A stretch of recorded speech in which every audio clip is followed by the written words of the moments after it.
ஆக பெருமானார் ஸல்லல்லாஹு அலைஹி வஸல்லம் புகழ் இந்த உலகத்தில் வேற எந்த நபிக்கும் இத்தகைய ஒரு புகழையோ ஒரு அந்தஸ்தையோ அல்லாஹ் வழங்கியதே கிடையாது என்கிற அளவுக்கு அவர்கள் புகழ் மிக்கவர்கள். அல்லாஹ் தஆலா அவர்களுக்கு எல்லாவற்றையுமே அழகாகத்தான் தேர்வு செஞ்சான், எல்லாவற்றையும் அழகா தேர்வு செஞ்சான்.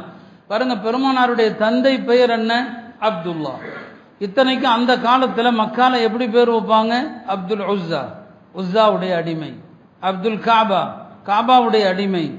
இப்படியெல்லாம் என்னங்க பேர் வைப்பாங்க. ஆனால் பெருமானாருடைய தந்தையின் பெயராக அல்லாஹ் இந்த ஷிர்கான பெயர்களில் எதையும் தேர்வு செய்யல. அப்துல்லா, அவங்களுடைய தந்தை பெயர் இப்படித்தான் இருக்கணும் என்று அல்லாஹ் முடிவு செய்கிறான். பெருமானாருடைய தாயாருடைய பெயரை பாருங்க, அந்த காலத்தில் அப்படி பெயர் யாருக்குமே கிடையாது. ஆமீனாலாம் பேர் வைக்க மாட்டாங்க, ஆனால் பேர் வைக்கிறான். அவங்களுடைய பெயர் என்னங்க? ஆமீனா. ஆமீனா என்றாலே பாதுகாப்பு, அமைதி, சாந்தம் என்ற பொருள். பெருமானாருடைய தாய்க்கு அல்லாஹ் தஆலா அத்தகைய ஒரு பெயரை பேரை தான் தேர்வு செய்கிறான். பெருமானாருக்கு பிரசவம் பார்த்த பெண் யாரு தெரியுமா? அந்த பெண்ணுடைய பெயர் என்ன? ஷிஃபா. ரசூல் ஸல்லல்லாஹு அலைஹி வஸல்லம் அவங்களுக்கு அல்லாஹ் யாரை தேர்வு செய்யறான் பாருங்க, ஷிஃபா, அந்த பெண்ணுடைய பெயர். பெருமானாரை வளர்த்தது யார்? பெருமானாருடைய வளர்ப்பு தாய் யார்? உம்மு ஐமன். ஐமன் என்று சொன்னா அருள் வளம் என்று அர்த்தம், பரக்கத் என்று அர்த்தம். நான் சொல்லுவேன், சில பெண் குழந்தைகளுக்கு பேர் கேட்டா உம்மு ஐமன் வைங்கன்னு சொல்லுவேன். ஏன்னா நபி ஸல்லல்லாஹு அலைஹி வஸல்லம் உடைய தாய் அவங்க. எனக்கு தாய் என்று பெருமானார் உம்மு ஐமன்னு சொல்லுவாங்க. பெருமானாருடைய உண்மையான தாயார் ஆமீனா இறந்த நேரத்தில் கூட இருந்தது யார்? உம்மு ஐமன் தான். அவங்க தான் ஆமீனாவே அடக்கினாங்க. உம்மு ஐமனை பெருமானாரை தூக்கி வளர்த்த தாய் யார்? உம்மு ஐமன். பெருமானார் சொல்லுவாங்க, சொர்க்கத்து பெண்களில் ஒருவரை நீங்க திருமணம் செய்ய யாராவது ஆசைப்பட்டால் உம்மு ஐமனை திருமணம் செய்யுங்கள். அழகான பெயர் உம்மு ஐமன் சொல்லி. பெருமானாருடைய வளர்ப்பு தாய்க்கு பேர் என்னங்க? உம்மு ஐமன், பரக்கத்தின் அர்த்தம். பெருமானார் ஸல்லல்லாஹு அலைஹி வஸல்லம் அவர்களுக்கு பாலூட்டிய பெண் இல்லையா? பெருமானாருக்கு பாலூட்டுவதற்கு மக்காவுக்கு வர்றாங்க நிறைய பெண்கள், செவிலி தாய்மார்கள். அப்துல் முத்தலிப் எல்லா பெண்களையும் விசாரிக்கிறாரு. அதுல ஒரு பெண்மணி வர்றாங்க. அப்துல் முத்தலிப் கேட்பாங்க, என்ன உங்க பேர் என்னமான்னு சொல்லி. ஹலீமா. எந்த குடும்பம்னு கேட்பாங்க. பனு சாத். ஆஹா, என்ன அழகான ரெண்டு வார்த்தைகள். அவர் சொல்லுவார், பஹின் பஹின் சொல்வார். அரபுகள் மகிழ்ச்சியில சொல்லுவாங்க பஹின் பஹின். ஹில்முன் வ சஆதத்துன். ஹலீமால ஹில்ம் இருக்குது. ஹில்மனா சகிப்புத்தன்மை, ஹில்மனா பொறுமை, ஹில்மனா நிதானம், சாதியா சாதனா பாக்கியம், நற்பேறு. அவர் சொல்வார், இந்த ரெண்டும் காலம் முழுக்க மனிதனுக்கு தேவை. நிதானமும் சகிப்புத்தன்மையும் பொறுமையும் பாக்கியமும் காலம் முழுக்க தேவை. லா கினா அன்ஹு மத்தஹர். பெருமானாருக்கு பாலூட்டிய பெண்ணை அல்லாஹ் தேர்வு செய்கிறான். ஹலீமத்து சாதியாங்கிற பெண். எவ்வளவு அழகான பெயர்கள் பாருங்க. பெருமானார் பிறப்பதற்கு அல்லாஹ் எந்த ஊரை தேர்வு செய்யறான்? மக்கத்துல் முக்கர்ரமா. மக்காவுடைய பேர் என்ன? அல் பலதுல் அமீன். மக்காவுடைய பேர் வத்தீனி வஸ்ஸைத்தூன் வதூரி சீனீன் வஹாதல் பலதில் அமீன். ரசூல் ஸல்லல்லாஹு அலைஹி வஸல்லம் பிறப்பதற்கு அல்லாஹ் தேர்வு செய்கிற ஊரை பாருங்க, அல் பலதுல் அமீன். ஆக இப்படி நீங்க எந்த கோணத்தில் பார்த்தாலும் சரி, அல்லாஹ் தன்னுடைய நபிக்கு தேர்வு செய்த எல்லாமே அழகானவை, எல்லாமே தூய்மையானவை. அவங்களுக்கு வைக்கப்பட்ட பெயர் என்ன?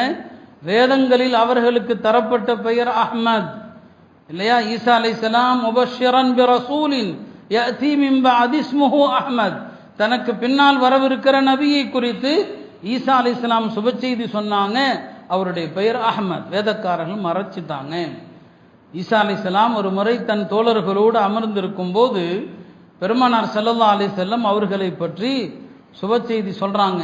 எனக்கு பின் ஒரு நபி வருவாங்க, அந்த நபியின் பெயர் அஹ்மத் அப்படின்னு சொல்லும்போது அப்போ அவங்க தோழர்கள் கேட்டாங்க. ஏன்னா எல்லாருக்குமே உலகத்தில் என்னங்க, தன்னுடைய ஆசிரியர்கள் தான் பெருமைக்குரியவர்கள். இப்போ எல்லா ஆலிம்களுக்கும் ஆசிரியர்கள் இருக்கிறாங்க. ஏன்ட கேட்டால் நான் என்னுடைய ஆசிரியர்கள் உயர்ந்தவர்கள் சொல்வேன் இல்லையா? ஒவ்வொருவரும் ஒவ்வொரு ஷேகை தேர்வு செய்கிறாங்க. அவங்கவுங்களுக்கு அவங்கவுங்களுடைய ஷேகுகள் தான் பெரியவர்கள், மதிப்பிற்குரியவர்கள். உலகத்தில் நியதி. இப்போ ஈசா அலைஹிஸ்ஸலாமுடைய சீடர்கள் ஹவாரியின்கள், அவங்களுக்கும் இருக்காதா?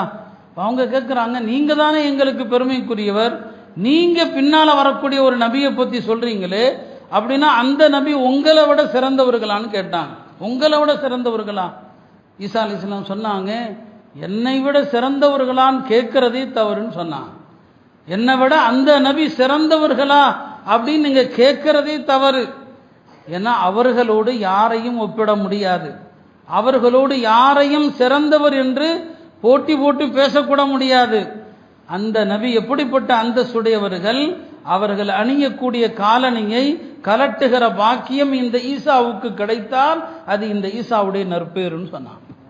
பெருமானார் ஸல்லல்லாஹு அலைஹி வஸல்லம் அணிகிற அந்த கால் செருப்பை கலட்டுகிற பாக்கியம் இந்த ஈசாவுக்கு கிடைத்தால் அது ஈசாவுடைய பாக்கியம் என்று நபி ஈசா அலைஹிஸ்ஸலாம் சொன்னார். அருமையானவர்களே, பெருமானார் ஸல்லல்லாஹு அலைஹி வஸல்லம் அவர்களுடைய மகத்துவத்தை எல்லா நபிமார்களும் தங்களுடைய உம்மத்துக்கு சொன்னான்.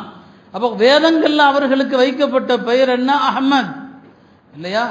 ஆனால் பெருமானாருடைய பாட்டனார் அப்துல் முத்தலிப் அவர்கள் தன் பேர குழந்தைக்கு வைத்த பெயர் என்ன? முஹம்மத்.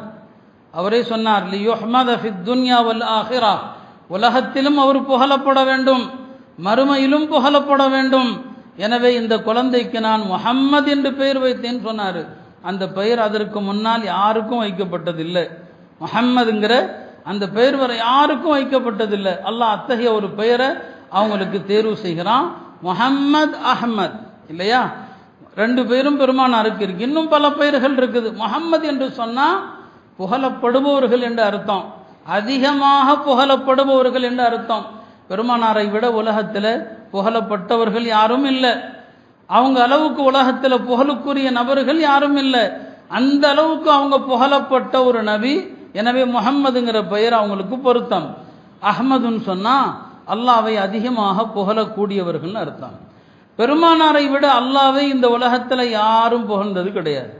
பெருமானாரை விட அல்லாவை புகழ்ந்த யாராவது இருக்கிறாங்களா? இல்லை. அவங்க தொழுகையில புகழ்வாங்க, தொழுகைக்கு வெளியில புகழ்வாங்க. எல்லாவற்றுக்கும் மேலாக நாளை மஹ்ஷர் மைதானத்தில் அவங்க அல்லாஹ் புகழ்வாங்க. அவங்க சஜிதால போய் எல்லா மக்களுக்கும் பரிந்துரை செய்வதற்காக அவங்க சஜிதால விழுவாங்க. அப்போ அல்லாஹ் அவங்களுடைய உள்ளத்தில் அவனை புகழ்வதற்கான சில வார்த்தைகளை பெருமானாருடைய உள்ளத்தில் போடுவான். அந்த வார்த்தைகளை கொண்டு அதற்கு முன்னாலும் யாரும் அல்லாஹ்வை புகழ்ந்ததில்லை, இனி யாரும் புகழ போவதும் இல்லை. எனவேதான் அவர்களை அஹ்மத் என்று சொல்கிறோம். அருமையானவர்களே, பெருமானார் ஸல்லல்லாஹு அலைஹி வஸல்லம் அவர்களுடைய மகத்துவம் சாதாரணமானதல்ல. மலக்குமார்களும் கூட அவர்களை பார்க்க ஆசைப்படுவாங்க, பெருமானாரோடு பேச ஆசைப்படுவாங்க. ஒரு ஹதீஸ் வருகிறது, நாளை சொர்க்கத்திலே பெருமானார் ஸல்லல்லாஹு அலைஹி வஸல்லம் அவர்கள் முதல்ல சொர்க்கத்தில் போய் கதவை திறக்க சொல்றது அவங்க தான். நிறைய விஷயத்தில் அவங்க தான் முதல் முதல் முதல் ஹதீஸில் வரும், நான் தான் முதலாம் அவன் என்று ஒரு ஹதீஸ், நீளமான ஹதீஸ். சொர்க்கத்தில் முதல்ல போய் அவங்க தான் நிற்பாங்க, கதவை தட்டுவாங்க. அப்போ உள்ள இருந்து சொர்க்கத்தினுடைய அந்த காவலாளியான மலக் ரிதுவான் அவர்கள் கேட்பாங்க, நீங்க யாரு என்று கேட்பாங்க. இப்போ நபி ஸல்லல்லாஹு அலைஹி வஸல்லம் முஹம்மது, நான் முஹம்மதுன்னு சொல்லுவாங்க. அல்லாமா அப்துர் ரவுஃப் மனாவிங்கிற ஒரு அறிஞர் தம்முடைய ஃபைதுல் கதீர்ங்கிற நூலில் எழுதுறாங்க, சொர்க்கம் கண்ணாடி மாளிகை தான். உள்ள இருக்கிறவர் வெளியில நிற்கிறவங்கள பார்ப்பாங்க, வெளியில உள்ளவங்க உள்ள நிற்கிறவங்கள பார்ப்பாங்க. அப்படியானால் ரிதுவான் நீங்க யாருன்னு ஏன் கேட்கிறாரு? வெளியே நிற்கிறது பெருமானார் என்று அவருக்கு தான் தெரியுமே. நபி ஸல்லல்லாஹு அலைஹி வஸல்லம் தான் நிற்கிறாங்க, அதை அவர் உள்ள இருந்து பார்க்க தானே செய்கிறார். பார்க்கும்போது ஏன் கேட்கணும், நீங்க யாரென்று ஏன் கேட்கணும்? இந்த கேள்வி எழுப்பிட்டு அவங்களே பதில் சொல்றாங்க, வெளியே நிற்பது முஹம்மது ஸல்லல்லாஹு அலைஹி வஸல்லம் என்று தெரிந்தாலும் பெருமானாரோடு பேசுவதை அவர் பாக்கியமாக கருதினார். பெருமானார்கிட்ட ஒரு 2 வார்த்தை பேசலாம், நீங்க யாருன்னு கேட்டால் அவங்க முஹம்மதுன்னு சொல்ல போறாங்க. இதை வைத்து அவங்கள்ட்ட பேசுவதற்கு ஒரு வாய்ப்பு கிடைக்குது அல்லவா? மலக்குமார்கள் நபி ஸல்லல்லாஹு அலைஹி வஸல்லம் அவர்களோடு பேசுவதில் இன்புற்றார்கள். அதனால தான் அவர் கேட்கிறாரு, நீங்க யாரு என்று கேட்கிறாருன்னு சொல்றாங்க. அருமையானவர்களே, இப்படி வானவர்கள் எல்லாம் பெருமானார் ஸல்லல்லாஹு அலைஹி வஸல்லம் அவர்களை பார்ப்பதையும் அவர்களோடு பேசுவதையும் ஆசைப்பட்டாங்க. உலகத்திலேயே எல்லா மனிதர்களும் மிரளக்கூடிய, எல்லா மனிதர்களும் பயப்படக்கூடிய அல்லாஹ்வுடைய ஒரு பெரிய படைப்பு யாருன்னா மலக்குல் மௌத்து தான். மலக்குல் மௌத்து யாருக்கு முன்னாலையும் பணிவாக நிற்கவே மாட்டார், யாருக்கு முன்னாலையும் அவர் பணிவாலாம் பணிஞ்சு நிற்க மாட்டார். அந்த மலக்குல் மௌத் உலகத்திலேயே ஒரு உயிரை கைப்பற்ற வரும்போது அனுமதி கேட்டது பெருமானார் இடத்துல மட்டும்தான், வேற யார்கிட்டையும் அவங்க அனுமதி கேட்டதில்லை. பெருமானாருடைய மரணத்தை அந்த தருவாயில ஜிப்ரீல் அலைஹிஸ்ஸலாம் சொல்லுவாங்க, மலக்குல் மௌத் வந்திருக்கிறாங்க, உங்கள்கிட்ட வருவதற்கு அனுமதி கேட்குறாங்க, இதற்கு முன்னால் அவங்க வேற யார்கிட்டையும் அனுமதி கேட்டதில்லை, வேற யார்கிட்டையும் இனிமே அனுமதி கேட்க போறதும் இல்லை. மலக்குல் மௌத் வந்ததுமே பெருமானாருடைய உயிரை கைப்பற்றல. அவங்க என்ன சொன்னாங்க தெரியுமா? நீங்கள் என்ன சொல்றீங்களோ அதை செய்யுமாறு அல்லாஹ் எனக்கு உத்தரவிட்டிருக்கான். உங்க உயிரை கைப்பற்ற வந்திருக்கிறேங்கிற வார்த்தையே மலக்குல் மௌத் சொல்லலை. பெருமானார் முன்னால அப்படி சொல்லவும் முடியாது. ஏன்னா அவங்க படைப்புகளுக்கெல்லாம் தலைவர் இல்லையா? அவங்க முன்னால எப்படி மலக்குல் மௌத் சொல்வார்? உங்க உயிரை வாங்க வந்திருக்கிறேன்.